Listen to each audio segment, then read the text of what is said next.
Friends, वेदना stories में आपका स्वागत है। मेरी आज की कहानी है मनोहार। शाम होने को थी, अंधेरा घिर आया था। घर की बहू विद्या फटाफट रसोई में हाथ चला रही थी। आज ननद नंदोई जी आने वाले थे। अब ननद नंदोई जी आ रही हैं तो मौसी सास मौसा जी भी भला आएंगे ही। वैसे भी अम्मा जी अपने मायके वालों को हर छोटे से छोटे काम में जरूर बुलाती है। हाँ, ये अलग बात है कि ससुराल वालों से वो 2 गज नहीं, पूरे 2 किलोमीटर की दूरी रखना पसंद करती है। और यही हाल बहू के मायके वालों के साथ था। उन्हें तो बस खुद की बेटी और अपना मायका ही ज़्यादा अच्छा लगता था। आज वैसे तो कोई खास त्योहार नहीं है, ना ही घर में किसी की सालगिरह, पर अम्मा जी ने खास न्योता देकर अपनी बेटी और दामाद को बुलाया था, क्योंकि उन्हें लग रहा था कि उनकी बेटी दामाद को आए हुए बहुत दिन हो गए हैं। हाँ, ये अलग बात है कि अभी 10 दिन पहले ही तो आकर गए थे। और वैसे भी कौन सा अम्मा जी ने काम करना था। घर में बहू आने के बाद तो सास वैसे ही रिटायरमेंट ले लेती है।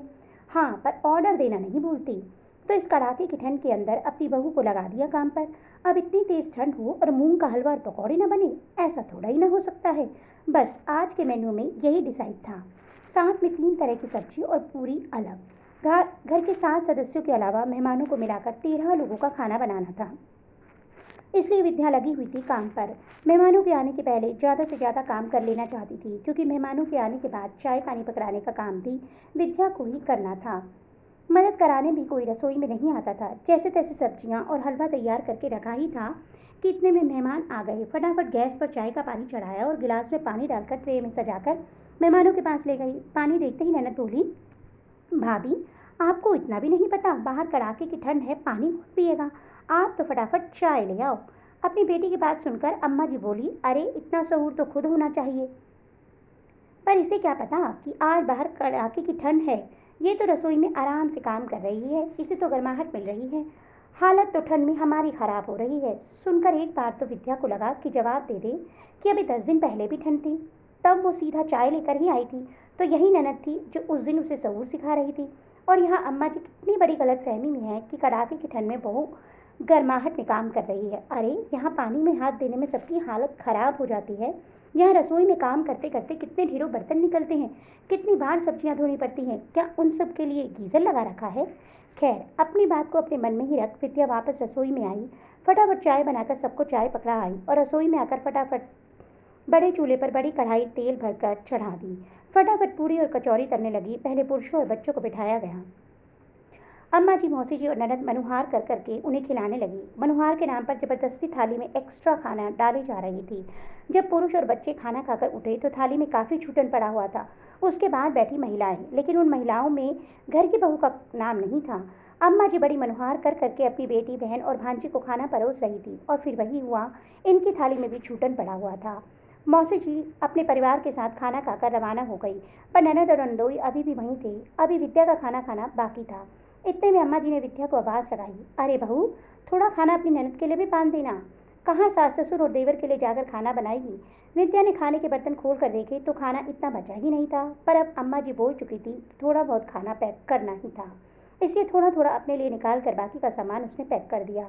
इतने में अम्मा जी रसोई में आई और पैक किए खाने को देखकर बोली, अरे इतना सा खाना ही पैक किया है, इससे तो सिर्फ 2 लोगों का ही पेट भरेगा। तुझे अंदाजा नहीं है क्या, या फिर पकवान अपने माँ बाप के लिए रख लिए। अम्मा जी की बात सुनकर विद्या बोली, नहीं अम्मा जी, खाना इतना ही बचा ही नहीं, ख़त्म हो गया है। अरे इतने सारे लोगों का खाना बनाया था, ख़त्म कैसे हो गया। मेरे हाथों से तो कभी ख़त्म नहीं होता था। इतने में अम्मा जी की नज़र उस थाली पर पड़ी जिसमें विद्या ने अपने लिए थोड़ा थोड़ा खाना निकाल कर रखा था। उसे देखते ही अम्मा के माथे पर सिलवटें आ गई और विद्या को डांटते हुए बोली, अलग से खाना क्यों निकाल रखा है। अम्मा जी, मैंने अभी तक खाना नहीं खाया है, तो मैंने अपने लिए खाना निकाल दिया और बाकी का पैक कर दिया। तेरे बाप के घर से लाई थी जी, जो खाना निकाल कर अलग रख दिया। अरे घर की बहू वो होती है जो अपने ससुराल वालों की इज्जत के लिए कुछ भी कर जाए। एक दिन दूध पीकर नहीं सो सकती थी। चुपचाप से खाना पैक कर दे, मैं बाहर बोल चुकी हूँ। अब तो ये खाना बिटिया के घर ही जाएगा। अम्मा जी की बात सुनकर विद्या हैरानी से अम्मा जी को देख रही थी। कोई औरत इतनी निष्ठुर कैसे हो सकती है। बेटी ससुराल जाकर खाना ना बनाए, उसे परेशानी ना हो, पर बहू की भूख से इन लोगों को कोई लेना देना नहीं था।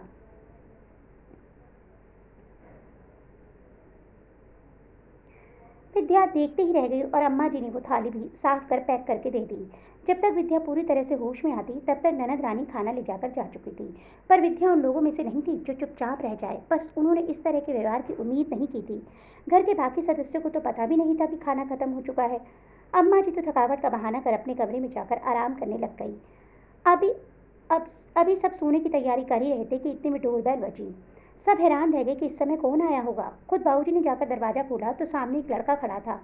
उसने बाबूजी से कहा, मैं डिलीवरी बॉय हूँ, आपके घर से खाने का ऑर्डर था। उसकी बात सुनकर बाबूजी बोले, अरे तुम्हें कोई गलतफहमी हुई होगी बेटा, हमारे घर से तो कोई ऑर्डर नहीं किया गया है।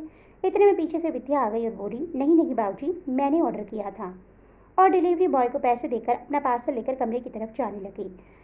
तब तक घर के बाकी सदस्य भी बाहर निकल आए। बाबूजी ने विद्या को रोककर पूछा, बेटा आज तो घर में इतने पकवान बने हैं, फिर भी तुम बाहर से खाना मंगा कर खा रही हो। उनकी बात सुनकर विद्या ने अम्मा जी की तरफ देखते हुए कहा, हाँ बाबूजी, पकवान तो बने थे पर घर की बहू के लिए नहीं थे।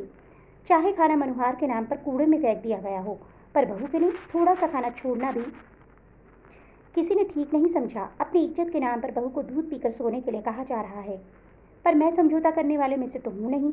मुझे भूखे पेट नींद नहीं आती और दूध से मेरी भूख नहीं मिटती। रात के 10 बज रहे हैं और दोपहर से इतनी मेहनत करते करते मैं थक चुकी हूँ, इसलिए अपने लिए खाना ऑर्डर कर लिया। कहकर विद्या अपने कमरे में जाकर खाना खाने लगी। पीछे से बाबूजी अम्मा जी को लताड़ रहे थे, आज के बाद मेहमान बुलाने से पहले सोच लेना। मनोहार और बर्बादी का फर्क नहीं पता तुम्हें? खाना पेट भरने के लिए है, फेंकने के लिए नहीं है। कितना खाना तुमने मनोहार के नाम पर बर्बाद कर दिया। ऊपर से बेटी को ससुराल जाकर खाना न बनाना पड़े, इसलिए बहू के हिस्से का खाना भी उसके लिए पैक कर दिया। अपनी बेटी के लिए खाना पैक करना जरूरी था क्या? जो खाना बना रही थी उसके लिए खाना ही नहीं बचा। खबरदार, आज के बाद मैंने सुना कि बहू के लिए घर में खाना ही नहीं बचा। बाबूजी के गुस्से के आगे अम्मा जी कुछ बोल ही नहीं पाई।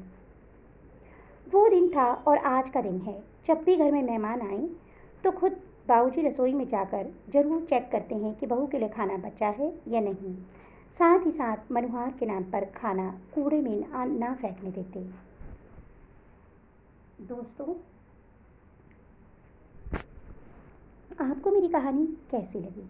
कमेंट बॉक्स में अपने विचार जरूर रखिएगा।